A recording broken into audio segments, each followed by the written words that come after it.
Hello दोस्तों, नमस्कार। अभी अभी संपन्न हुए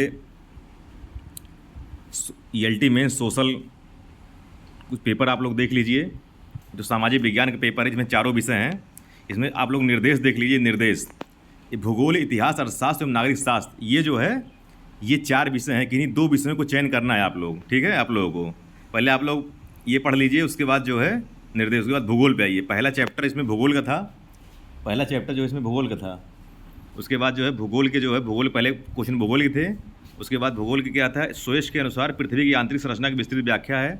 ये जो पहले 60 वाले क्वेश्चन है, 8 नंबर वाले। दूसरा है रासायनिक अपक्षय का क्या तात्पर्य है, उनके विभिन्न रूपों की विवेचना कीजिए।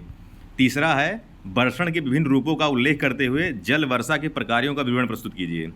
चौथा है हरित क्रांति का वर्णन कीजिए तथा वर्तमान में समय में भारतीय कृषि पर उसके प्रभाव का विवेचना कीजिए। पाँचवा है आधुनिक एस्किमो जनजाति के आवास, रहन सहन, अर्थव्यवस्था एवं सामाजिक स्थिति प्रकार डालिए। अब देखिए खंड बा में जो है ये जो लॉन्ग क्वेश्चन है 12 नंबर के हैं। इसमें जो है छठवां नंबर क्या है, ये महाद्वीपीय विस्थापन लगभग एक वास्तविकता बन चुकी है। इस कथन की विवेचना वेगनर के महाद्वीपीय प्रवाहन सिद्धांत के संदर्भ में करिए। ठीक है। अगला देखिए, पृथ्वी की उत्पत्ति से संबंधित ज्वारीय परिकल्पना देना है आपको। ठीक है। अगला है अपशिष्ट जल से उत्पादित ग्रीन हाइड्रोजन कैसे जल संरक्षण, अच्छा, पर्यावरण सुरक्षा एवं ऊर्जा संकट को हल कर सकती है। ठीक है, 12 नंबर का। 9वां क्वेश्चन है नवीन प्रौद्योगिकी के इस आधुनिक युग में संसाधनों का संरक्षण आवश्यक है, सोदाहरण व्याख्या कीजिए। 10वां है भारत में लौह इस्पात उद्योग के स्थानीयकरण के कारकों एवं विकास का उल्लेख कीजिए। अब आएंगे हम लोग इतिहास पे। दोस्तों इतिहास क्वेश्चन आप लोग भी देख लीजिए, बाद में इसके इतिहास की और पॉलिटिकल की व्याख्या करेंगे। किस प्रकार लिखा जाए तो अच्छा नंबर मिल सकता है। पहले आप लोग क्वेश्चन पेपर देख लीजिए, बाद में इसकी व्याख्या करता हूँ कैसे लिखा जाएगा। पहला क्वेश्चन क्या है कि 60 वाले में कि भारत में नवपाषाण युग को मानव सभ्यता के विकास में क्रांतिकारी युग क्यों कहा जाता है। ठीक है, ये गार्डन चाइल्ड कहे थे, उन्हीं के आधार पर इसको विशेषित कर देना चाहिए था।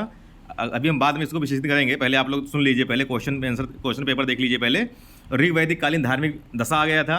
चंद्रगुप्त मौर्य की उपलब्धियां आ गई थी।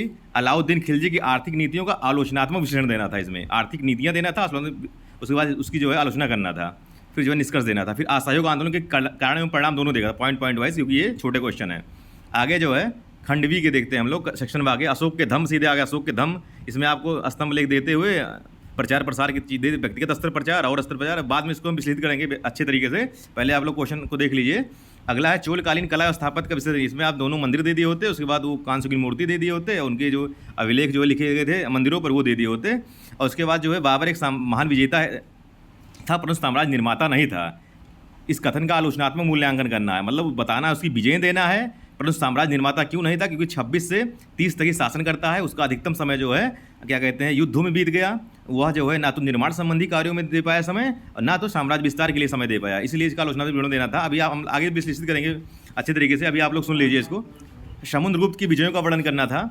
समुद्रगुप्त की विजय आप लोग दे दिए होते, क्योंकि उसको B.A. स्मिथ ने भारत का नेपोलियन कहा है। ठीक है, ये विजयों को जो आप लोग 4-5 विजय दे दिए होते, फिर इसको विश्लेषित करिए। फिर 1857 क्रांति के विभिन्न कारण देना था आप लोग, ये हो गया। अब जो है ये देखिए अर्थशास्त्र का क्या, पारस्परिक सिद्धांत की व्यवहारिक सीमाएं क्या है। अगला है आधुनिक बाजारों में उत्पाद विभेदीकृत कितने प्रकार से किया जाता है, उदाहरण सहित स्पष्ट करें। स्टार्टअप्स में नाइट का अनिश्चितता सिद्धांत कितना प्रासंगिक है, ये देख लीजिए। अगला है आधुनिक बैंक द्वारा साख निर्माण में कौन से जोखिम है, विस्तृत विवेचना कीजिए। मुद्रा का अवमूल्यन मुद्रास्फीति को कैसे प्रभावित करता है, ये 5वां क्वेश्चन है। खंडवी से 12 नंबर की इकोनॉमिक्स क्या है। विकासशील अर्थव्यवस्था में संसाधनों के आवंटन के संदर्भ में दुर्लभता और चयन की समस्या किस प्रकार की है, उदाहरण सहित व्याख्या करें। अगला है उत्पादन दक्षता में तकनीकी प्रगति किस प्रकार से महत्वपूर्ण भूमिका निभाती, विस्तृत विवेचना कीजिए। अगला है राजकोषीय नीति द्वारा अर्थव्यवस्था में असमानता को कैसे कम किया जाता है, विस्तृत विवेचना कीजिए। उसके बाद 9वां है आर्थिक समृद्धि एवं आर्थिक विकास के मध्य उदाहरण सहित अंतर स्पष्ट करें।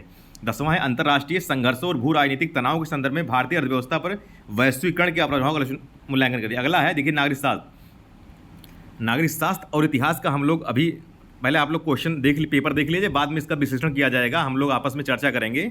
ऑस्टिन द्वारा प्रतिपादित मतलब एकलवादी संप्रभुता इनको देना था। ठीक है, संसदीय व्यवस्था की आधारशिला शासन का सतत उत्तरदायित्व है, जबकि अध्यात्मात्मक शासन व्यवस्था स्थिरता की धुरी पर आधारित है। यानी संसदीय शासन व्यवस्था अध्यात्मिक शासन व्यवस्था के संदर्भ में दे देना था, इसमें समीक्षा कर देना था।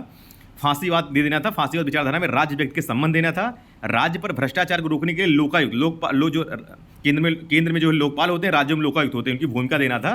राज्य की। भारत में श्रीलंका के मध्य संबंधों की मुख्य चुनौतियों पर प्रकाश डालना था। श्रीलंका की चुनौती क्या थी? वो चुनौती क्या था? चुनौती जो है मछुआरों की समस्या थी।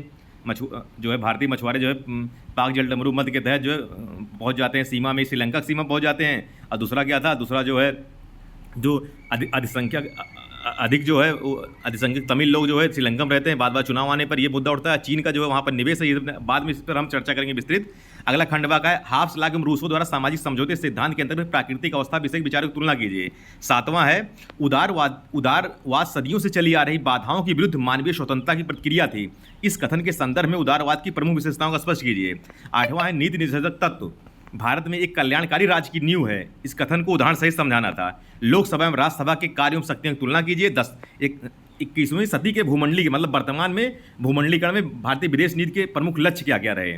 ठीक है, ये लोग जो है आप लोग जो है क्वेश्चन पेपर देख लीजिए। और इतिहास और पॉलिटी का हम लोग बाद में विश्लेषण करेंगे। आधार कैसे लिखा गया है, कैसे लिखा गया अच्छा नंबर मिलेगा, और कैसे जो है भाई पेपर पूरा किया गया है, इस संबंध में हम लोग बाद में चर्चा करेंगे। ठीक है दोस्तों, धन्यवाद।